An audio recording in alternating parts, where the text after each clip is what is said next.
Chapter 100. Terjebak cinta perjodohan. Beberapa laki-laki itu membawa Alira, Faris dan Biina ke dalam sebuah ruangan dan mengikat mereka di sana. Alira sangat ketakutan tapi dia tidak mau menunjukkan itu di depan Faris yang hanya terdiam sejak tadi. "Non, siapa yang tega melakukan ini pada kita?" tanya Biina yang sudah menangis. "Nggak tahu Bi, aku juga nggak tahu, tapi jangan khawatir, Mas Fahri akan datang menyelamatkan kita," kata Alira penuh keyakinan. Tiba-tiba suara tepukan tangan itu kembali terdengar dan membuat Alira tambah bingung dengan sosok yang belum juga menampakkan wajahnya itu. Karena Alira yakin dialah orang yang menjadi dalang dalam semua ini. "Benar Alira, Fahri akan datang ke sini tapi untuk mengangkat jenazahmu dan anakmu, bukan untuk menyelamatkan kalian. Karena sebelum Fahri menemukan tempat ini, aku akan melenyapkan kalian terlebih dulu." "Hahaha," kata orang aneh itu. "Siapa kamu brengsek?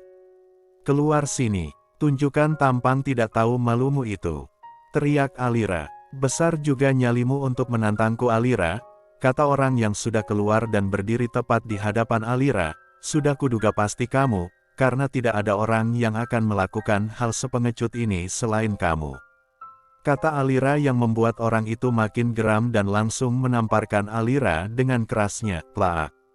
Pipi Alira terasa panas dan matanya langsung berkaca-kaca, tapi dia berusaha untuk tetap kuat dan tegar, dan Biina yang berada di samping Alira sudah menangis karena melihat Alira dipukul oleh orang itu, sedangkan Faris, dia sudah menatap orang itu dengan tatapan membunuh. Dia sangat marah di saat melihat mamanya diperlakukan seperti itu, karena saking emosinya membuat nafas Faris memburu tidak beraturan, dan Alira yang menyadari itu langsung berusaha menenangkan anaknya itu. Karena Alira takut mental Faris akan terpengaruh dengan melihat semua itu. "Tenang sayang, mama tidak apa-apa.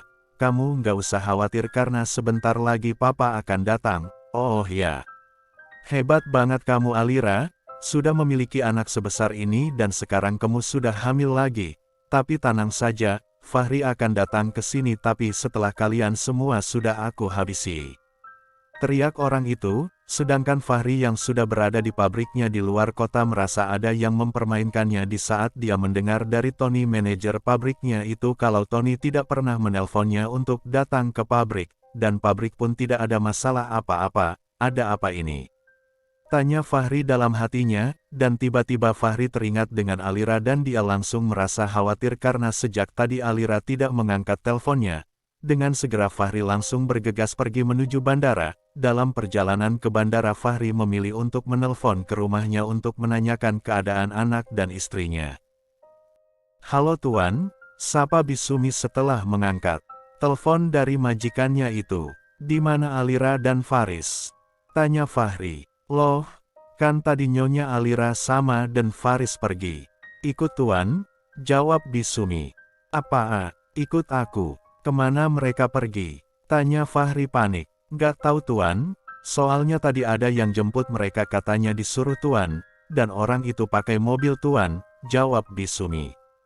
"Apa? Ya sudah kalau gitu Bi, bilang sama Pak Satpam untuk memperketat penjagaan rumah," kata Fahri dan langsung memutuskan sambungan teleponnya, dan setelah itu Fahri langsung menghubungi orang tuanya dan Revan untuk memberitahukan semuanya. Mama Rita dan Papa Indra yang mendengar kabar itu langsung stres memikirkan cucu dan menantunya, apalagi sekarang usia kandungan Alira sudah memasuki bulan ke-6, dan tidak pakai lama Revan langsung lapor ke pihak kepolisian dan segera mengerahkan anak buah mereka untuk bergerak mencari keberadaan Alira dan Faris. Sedangkan Fahri dia sudah dalam perjalanan ke Jakarta hanya memakan waktu 1 jam. Akhirnya Fahri sampai di Jakarta dan sudah dijemput oleh Revan dan beberapa anak buahnya. Setelah itu mereka langsung bergegas mencari keberadaan Alira dan Faris. Fahri mencoba menghubungi nomor Alira tapi nomornya sudah tidak aktif dan itu membuat Fahri makin tambah khawatir. Tiba-tiba Fahri teringat dengan Dedi. Dengan segera dia langsung menghubungi Dedi namun nomor Dedi pun tidak aktif dan itu membuat Fahri tambah yakin kalau orang yang menjemput Alira dan Faris tadi adalah Dedi dan Dedi terlibat dalam masalah ini. "Brengsek, akan kubunuh kamu Dedi," teriak Fahri di dalam mobil saking geramnya. "Ada apa sama Dedi?" tanya Revan bingung. Dia yang menjemput Alira dan Faris tadi di rumah dengan alasan aku yang menyuruhnya, jawab Fahri. Apa? Tanya Revan kaget, dan seketika Revan teringat beberapa hari yang lalu di saat dia melihat Dedi dengan seseorang yang sepertinya dia kenal sedang memasuki sebuah hotel. Aku ingat Fa, kata Revan. Ingat apa Van? Tanya Fahri gak sabar. 3 hari yang lalu aku melihat Dedi sama seseorang sedang masuk ke sebuah hotel dan orang yang bersamanya itu kalau nggak salah teman kamu, kata Revan. Teman yang mana? Tanya Fahri. Yang dulu pernah membuat Alira terjatuh dari tangga, jawab Revan dan membuat Fahri langsung kaget dan sangat geram. Ayo kita ke hotel itu, kata Fahri dengan wajahnya yang sudah sangat memerah saking emosinya. Kemudian mereka langsung melaju menuju hotel yang dimaksud Revan. Sampainya di hotel itu Fahri langsung menyuruh pihak hotel untuk menunjukkan CCTV 3 hari yang lalu, dan pihak hotel pun melakukannya karena mereka sudah kenal dan sudah tahu siapa Fahri. Dan setelah hasil CCTV itu diputar, Fahri tambah geram dan emosi di saat dia melihat Dedi dan Bella memasuki kamar hotel itu 3 hari yang lalu seperti yang dikatakan oleh Revan. Dengan segera Fahri langsung mengerahkan semua anak buahnya untuk mencari keberadaan anak dan istrinya yang sedang mengandung itu, dan Fahri pun segera melaporkan Dedi juga Bella ke pihak yang berwajib. Fahri, Revan dan anak buah mereka ke sana kemari mencari dan dibantu oleh pihak kepolisian, tapi sampai malam dan kembali pagi mereka belum juga menemui jejak atau tanda-tanda apapun. Chapter 101. Fahri sangat khawatir karena belum juga ada tanda-tanda tentang keberadaan anak dan istrinya itu, ditambah lagi GPS yang dipasang di mobilnya sudah tidak bisa terlacak. Dia benar-benar khawatir terjadi sesuatu yang buruk terhadap anak dan istrinya. Fahri terus dan terus mencari, tanpa tidur dan makan biar sedikit pun. Pukul 7.30 pagi Fahri bersama beberapa anak buahnya pulang ke rumahnya dan di sana sudah ada orang tuanya dan juga orang tua Alira yang sudah tiba dari Bandung tadi malam. Setelah dia sampai rumah tidak lama kemudian Revan pun sampai dengan beberapa anak buahnya dan Revan pun tidak pakai tidur semalaman, karena dia tidak tega meninggalkan adiknya itu mencari keberadaan anak istrinya sendiri. Bagaimana Van? Apa ada tanda-tanda? Tanya Papa Indra. Belum ada Om. GPS di mobil Fahri pun sudah tidak bisa dilacak, mungkin sudah dilepas oleh orang-orang itu, jawab Revan. Bagaimana ini ya? Ibu Vivi bertanya kepada Ayah Ilham sambil menangis. Sabar Bu, semoga anak dan cucu kita selalu dilindungi sama Yang Maha Kuasa, jawab Ayah Ilham. Dan tiba-tiba mereka semua kaget melihat Fahri yang tadi masuk kamarnya sekarang sedang menuruni tangga dengan pistol di tangannya. Dia melangkah menuruni tangga dengan tampang yang sudah tidak bisa diartikan. Dengan segera Papa Indra langsung mendekatinya dan meraih tangannya sambil bertanya. Apa yang mau kamu lakukan nak? Tanya Papa Indra. Aku akan membunuh Dedi dan wanita murahan itu dengan pistol ini, dan kalau ada apa-apa dengan anak dan istriku, aku akan menghabisi mereka semua. Setelah itu aku akan menghabisi diriku yang tidak berguna ini, jawab Fahri dengan tatapan yang kosong. Fahri, sadar nak, sadar dengan apa yang kamu katakan itu sayang, kuatkan dirimu nak, anak dan istrimu di sana sedang menunggu kedatanganmu untuk menolong mereka, kata Ibu Vivi sambil memeluk tubuh kekar menantunya itu. Tanpa berkata-kata air mata Fahri menetes membasahi pipinya dan membuat semua yang ada di situ ikut menangis. Fahri, Mama yakin anak dan istrimu akan baik-baik saja, dan tolong nak, kamu jangan melakukan hal yang bodoh. Mama dan Papa akan mati kalau terjadi apa-apa sama kamu dan anak istri kamu sayang, kata Mama Rita sambil menghapus air mata Fahri. Sudah, mending kalian semua makan dulu. Setelah itu baru kita cari lagi, kata Papa Indra. Van, ayo ajak yang lainnya makan, setelah itu baru kita pergi lagi, kata Fahri. Terus kamu nggak makan? Tanya Mama Rita dan Ibu Vivi bersamaan. Tidak Ma, Bu, jawab Fahri, tapi kamu tuh harus makan biar kamu kuat nak, kata Mama Rita. Bagaimana aku bisa makan Ma, sedangkan aku nggak tahu apa anak dan istriku di sana sudah makan atau sedang menahan lapar. Aku nggak bisa makan ataupun tidur sebelum aku menemukan mereka mama. Hiks, hiks, hiks. Fahri berkata-kata sambil menangis. Fahri adalah laki-laki yang sangat susah untuk menangis, tapi kalau dalam masalah yang melibatkan wanita yang sangat dia cintai itu ditambah dengan Faris anaknya, dia tidak bisa untuk menahan kesedihan dan kerapuhannya. Semua yang ada pun ikut menangis melihat keadaan Fahri, dan setelah itu tanpa menunggu Revan dan yang lainnya yang sedang makan, Fahri langsung melangkah menuju mobilnya. Walaupun para orang tua sudah menahannya namun dia tetap pergi. Fahri melajukan mobilnya ke jalan raya tanpa arah dan tujuan, sedangkan Alira yang berada di tempat penyekapan Bella itu sudah disiksa habis-habisan. Alira rela menerima siksaan dari Bella asalkan anaknya dan Biina tidak diapa-apakan oleh Bella, dan Bella pun mengikuti kemauan Alira. Wajah Alira sudah penuh dengan lebam, mulut dan hidungnya sudah keluar darah karena pukulan dari Bella. Biina yang melihat semua itu tidak henti-hentinya menangis. Sedangkan Faris dia hanya terdiam sambil menatap semua yang terjadi dengan tatapan yang tidak bisa diartikan. Entah apa yang ada di dalam benaknya Faris, tapi dari tatapannya, dia sudah seperti seekor harimau yang siap menerkam mangsanya, tapi dia tidak bisa berbuat apa-apa, karena tangannya diikat di sebuah tiang. Fahri berkeliling mencari keberadaan Alira, Faris dan Biina sampai kembali malam, begitupun dengan pihak kepolisian, Revan dan yang lainnya, sedangkan para orang tua, Mei dan lainnya yang berada di rumah hanya berdoa sambil menangis untuk keselamatan Fahri dan keluarga kecilnya. Fahri yang sudah kelelahan dan hampir putus asa menepikan mobilnya di pinggir jalan kemudian keluar dari dalam mobil. Dia berdiri di samping mobilnya sambil menangis mengingat anak dan istrinya yang entah berada di mana. Ya Tuhan, apa salah anak dan istriku? Sampai setiap kali dia mengandung anakku selalu ada bahaya yang menimpanya. Tolong tunjukkan jalan padaku agar aku bisa menemukan mereka sebelum hal yang buruk terjadi pada mereka. Aku mohon, Fahri berkata sambil berlinang air mata, dan tiba-tiba dia teringat dengan seseorang yang mungkin bisa membantunya. Dengan segera dia langsung mengambil ponselnya dan menghubungi temannya yang berada di London. Halo Fa, suara Anton di seberang sana. Tuh, tolong bantu aku mohon. Bantu apa Fa? Kalau aku bisa aku akan bantu. Bella menculik anak dan istriku sudah 2 hari dan aku tidak tahu dia bawa mereka kemana. Tolong kamu kasih tahu aku rumah atau gudang keluarga kalian yang berada di Jakarta sini yang mungkin saja dia jadikan tempat penyekapan anak dan istriku Ton.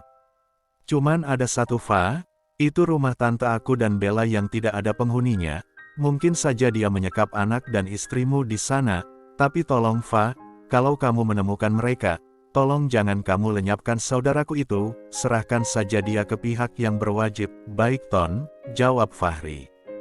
Fahri menjawab seperti itu biar Anton mau memberitahukan rumah itu, karena hanya ini kesempatannya untuk bisa menemukan anak dan istrinya. Chapter 102. Setelah Anton memberitahukan letak rumah kosong itu, dengan segera Fahri langsung menghubungi pihak kepolisian dan Revan, dan tidak pakai lama mereka semua langsung melaju menuju rumah yang diberitahukan oleh Anton, temannya yang juga sepupu Bella itu. Sedangkan di rumah itu, kondisi Alira semakin lemah karena dia terus dipukuli Bella dan mereka juga tidak dikasih makan dan minum selama penyekapan. Faris yang melihat mamanya disiksa makin tidak tahan tapi dia tidak meneteskan air mata biar setetes pun. Faris memang anak yang sangat kuat, kekerasan hati dan mentalnya lebih keras daripada papanya, sedangkan Biina tidak henti-hentinya menangis sambil memohon belas kasihan Bella untuk tidak memukuli Alira tapi Bella tidak menghiraukannya sama sekali.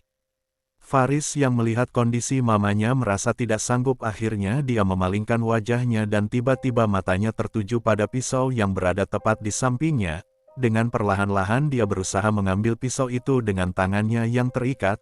Setelah dia berhasil mengambil pisau itu dengan segera dia langsung mengiris tali ikatannya perlahan-lahan, dan Bella yang lagi sibuk menyiksa Alira tidak menyadari apa yang dilakukan Faris, sedangkan Biina yang sedang menangis tidak sengaja melihat apa yang sedang dilakukan Faris.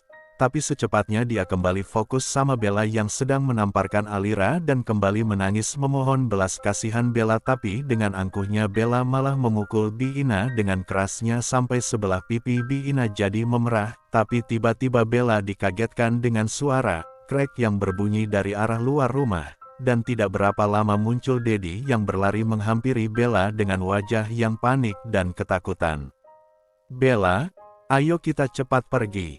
Di luar sudah ada polisi bersama Fahri dan anak buahnya yang sudah menyergap anak buahmu," kata Dedi panik. "Enggak, aku enggak akan pergi sebelum aku menghabisi wanita ini dan juga anaknya," kata Bella sambil menatap Alira yang sudah tidak berdaya itu. "Apa maksud kamu? Bukannya kamu hanya ingin memberinya sedikit pelajaran? Mengapa sekarang kamu malah mau melenyapkan dia dan juga anaknya?" tanya Dedi bingung. "Karena mereka sudah mengambil laki-laki yang aku cintai," jawab Bella. "Apa? Bukannya hanya aku yang kamu cintai?" tanya Dedi. "Aku hanya mencintai Fahri, dan kamu hanya aku manfaatkan untuk membalas dendamku," jawab Bella yang membuat Dedi langsung kaget.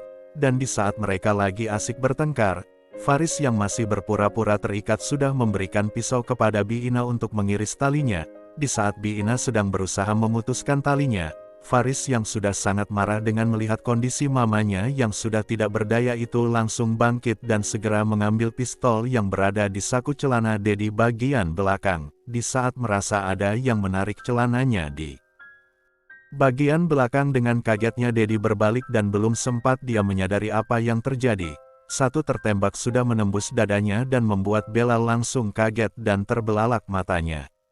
Bella tambah kaget di saat melihat Dedi sudah tersungkur ke lantai, dan di saat dia melihat Faris yang sedang berdiri dengan tatapan membunuh sambil menodongkan pistol. Dengan segera dia berbalik dan ingin berlari, tapi esek Faris yang kedua langsung terlepas menembus belakang Bella dan membuat Bella langsung tersungkur ke lantai. Bi Ina dan Alira yang melihat semua itu sangat kaget sampai tidak mampu untuk berkata-kata.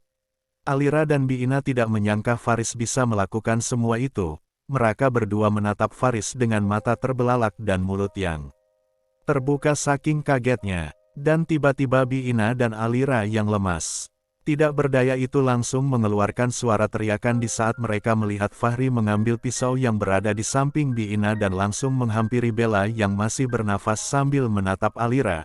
Kemudian dengan amarahnya Faris langsung menancapkan pisau yang dipegangnya ke perut Bella berulang-ulang sampai darah dari perut Bella muncrat memenuhi lantai dan tangan Faris. Bahkan wajah Faris, "Tidak!" teriak Bi Ina dan Alira bersamaan. "Faris sayang, kamu bisa dihukum nak." "Faris, kamu masih terlalu kecil sayang, mengapa kamu lakukan itu?" kata Alira dengan suara terbata-bata, dan perkataan Alira itu langsung membuat Bi Ina untuk segera mengambil tindakan. Dengan segera Bi Ina langsung menarik Faris yang masih menggila dengan pisau di tangannya itu. Setelah menarik Faris, dengan buru-buru Bi Ina membersihkan darah di tangan dan wajah Faris menggunakan bajunya. Kemudian Bi Ina mengambil pistol yang sudah terletak di lantai dan juga pisau dari tangan Faris, dan Faris hanya terdiam sambil menatap tajam ke arah Bella yang sudah tidak bernafas itu. Setelah pisau dan pistol sudah berada di kedua tangan Bi Ina langsung membawa Faris mendekati Alira dan langsung memeluk mereka berdua agar mereka sama-sama terkena darah yang ada di pakaian Faris itu. Karena mendengar suara tembakan, akhirnya Fahri dan pihak kepolisian dengan cepat langsung menyergap anak buah Bella yang sedang menghadang mereka. Dan setelah itu Faris, Revan dan beberapa anggota polisi langsung berlari masuk ke dalam rumah dengan berhati-hati. Sampainya di dalam, mereka semua kaget dengan apa yang mereka lihat. Bella dan Dedi sudah terlentang tidak bernyawa dengan perut Bella yang sudah terdapat banyak tusukan, dan darah sudah mengalir berserakan di atas. Sedangkan Alira, Faris dan Bi Ina sedang berpelukan sambil menangis. Dengan segera Fahri langsung menghampiri mereka dan langsung memeluk mereka bertiga dan ikut menangis, tapi tiba-tiba tangisan mereka terhenti di saat polisi menanyakan pelaku yang menewaskan Bella dan Dedi. "Siapa yang melakukan ini?" tanya polisi itu. "Saya Pak," jawab Bi Ina dengan segera dan membuat semua orang menatap ke arahnya. Bi Ina menjawab sambil meremas lengan. Faris memberi pertanda kalau dia tidak boleh berbicara apa-apa, karena Bi Ina tidak mau Faris yang sangat dia sayangi seperti cucunya sendiri itu masuk penjara. Dengan segera Alira langsung memeluk Fahri dan Faris sambil berbisik kepada Faris, "Diam sayang, Bi Ina sangat menyayangimu," bisik Alira dan membuat Fahri yang mendengarnya langsung menatap putranya itu dengan tatapan yang tidak bisa diartikan. Setelah itu para polisi langsung membawa mayat Bella dan Dedi juga Bi Ina yang sudah diborgol. Faris yang dari tadi hanya diam langsung meneteskan air matanya sambil berlari memeluk Bi Ina dan berkata, "Mbah, aku sangat menyayangimu. Akan kulakukan yang terbaik untukmu," kata Faris yang membuat semua keluarganya ikut meneteskan air mata, sedangkan Bi Ina yang sudah diborgol itu hanya tersenyum dengan air mata yang sudah membasahi wajahnya sambil mencium kening Faris dan berkata, "Mbah juga sangat menyayangimu.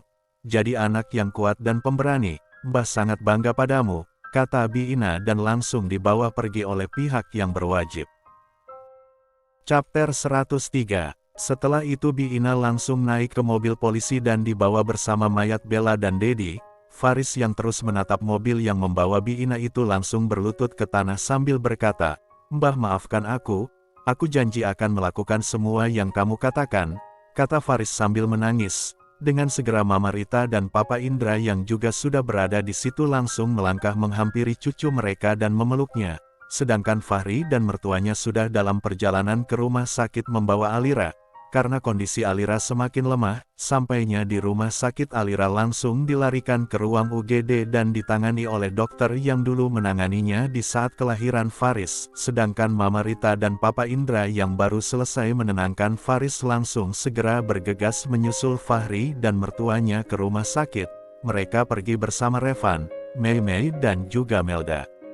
Sampainya di sana mereka segera melangkah menuju Fahri dan yang lainnya yang sedang menunggu di depan UGD dengan tampang yang cemas dan khawatir. "Faris, sini nak," panggil Fahri kepada anaknya dan Faris hanya terdiam sambil melangkah ke arah papanya. "Mandi ya. Biar papa minta oma buat mandiin kamu," kata Fahri dan Faris hanya menggeleng. "Kamu sudah makan?" tanya Fahri lagi dan Faris hanya menggelengkan kepala. "Tadi mama mau suapin dia di dalam mobil tapi dia nggak mau. Dia hanya minum susu kotak dan dia juga belum mandi hanya ganti baju di dalam mobil tadi," sambung Mama Rita karena melihat Faris tidak menjawab apa-apa. "Ya udah kalau gitu tunggu sebentar biar papa yang mandikan kamu, dan setelah itu kamu makan ya," kata Fahri karena anaknya tidak mau dimandikan oleh kedua neneknya. Dan tidak beberapa lama akhirnya dokter yang menangani Alira pun keluar dengan segera.